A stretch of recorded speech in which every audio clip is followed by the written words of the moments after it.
Enseignement sur la réelle identité de l'arbre de la connaissance du bien et du mal. Si tu ne connais pas la réelle identité de l'arbre de la connaissance du bien et du mal, tu te nourriras de ses fruits et tu mourras. Tu seras jeté par Dieu dans le feu de la géhenne, le feu éternel. Et comme personne ne souhaite être jeté par Dieu, voilà pourquoi je viens vous partager cette révélation de Dieu. L'Éternel Dieu dit à Adam, « Tu ne mangeras pas du fruit de l'arbre de la connaissance du bien et du mal, car le jour où tu mangeras, tu mourras. » L'arbre de la connaissance du bien et du mal, c'est quoi? Dans ce verset, l'Éternel Dieu parle d'un autre type d'arbre, car il y a plusieurs types d'arbres, par exemple l'arbre généalogique. C'est un type d'arbre. Si tu n'as pas le discernement, tu ne peux pas savoir de quel type d'arbre il s'agit ici. Le type d'arbre qu'il s'agit ici, c'est la chair. L'Éternel Dieu s'adresse au véritable homme qui est l'esprit. Il dit à l'esprit, « Tu ne te soumettras pas au désir de la chair, car le jour où tu le feras, tu perdras ton autorité sur elle et tu deviendras son esclave. Et si tu vis selon les désirs de la chair, tu mourras, comme la chair qui est morte de nature. » Et le fruit de cet arbre, la chair, que Adam et Ève avaient mangé, c'était l'envie, l'un des désirs de la chair, car la chair a des désirs contraires à ceux de l'esprit qui sont l'impudicité, l'impureté, la dissolution, l'idolâtrie, la magie, les inimitiés, les querelles, les jalousies, les animosités, les disputes, les divisions, les sectes, l'envie, l'ivrognerie, les excès de table et les choses semblables. Ce sont là les fruits interdits par Dieu. Dans le jardin d'Éden, Adam et Ève étaient des âmes vivantes. Une âme vivante, c'était un être composé de chair et d'esprit. L'esprit dominait sur la chair, l'environnait d'une lumière spirituelle et la protégeait. Et même l'esprit emportait la chair dans le monde spirituel. Donc la chair vivait selon les désirs de l'esprit qui sont l'amour, la joie, la paix, la patience, la bonté, la bénignité, la fidélité, la douceur, la tempérance. La loi n'est pas contre ces choses. La chair vivait grâce à l'esprit, car la chair, c'est un objet. C'est un vase, un corps mort. Comme le dit la Bible, le corps sans âme est mort, mais c'est l'esprit qui lui donne vie, car l'esprit vit éternellement et l'esprit donne vie à tout ce qui est mort. Notre esprit, c'est notre âme. C'est quand l'esprit s'est soumis à l'un des désirs de la chair, à l'envie, que l'âme vivante est devenue une âme morte, c'est-à-dire un être humain, car la chair a pris le dessus sur l'esprit et l'esprit est resté condamné dans la chair, à vivre selon les désirs de la chair. L'esprit ne peut plus diriger la chair car c'est au-dessus de ses forces, car l'esprit s'est affaibli à cause du péché. L'esprit ne peut plus empêcher la chair de pécher, mais l'esprit est conscient du bien et du mal. Il ne peut plus intervenir.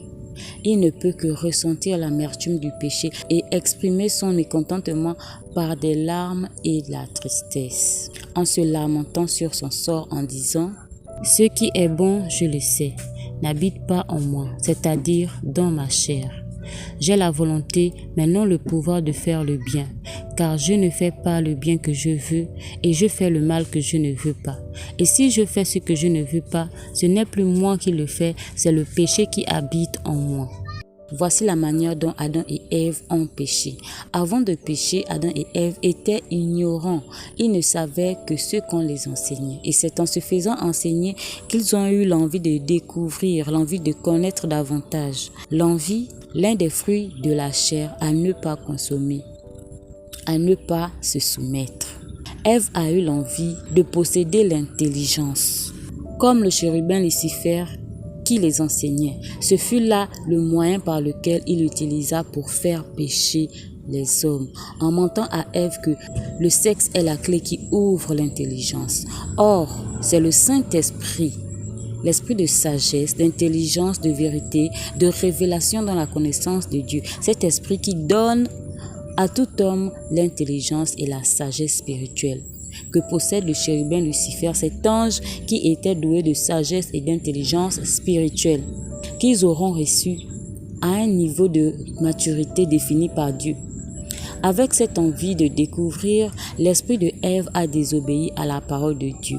L'esprit s'est soumis à l'un des désirs de la chair, à l'envie. L'envie l'a poussé à commettre l'acte sexuel. Donc, l'esprit a violé l'un de ses désirs, la patience, pour obéir à l'un des désirs de la chair.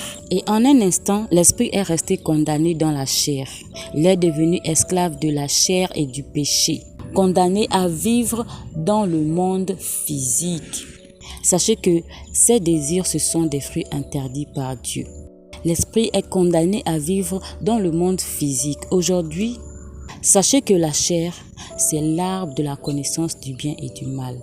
De la même manière qu'Adam et Ève se sont fait avoir par le diable, c'est de cette manière que le diable croit avoir. Donc, tu dois mémoriser les désirs charnels et les éviter.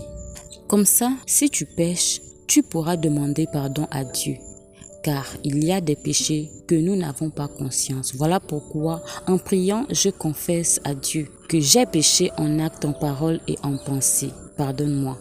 C'est pour être sûr de m'être lavé de tout péché, car Dieu a dit, je pardonnerai leur iniquité. Et c'est grâce à Jésus-Christ que l'Éternel Dieu le fait. Donc c'est par le baptême au nom du Seigneur Jésus-Christ que nos péchés seront pardonnés et effacés. Donc la principale mission que nous avons sur terre, c'est de faire en sorte que l'esprit reprenne son autorité sur la chair, comme auparavant, en exigeant à la chair de vivre selon les désirs de l'esprit.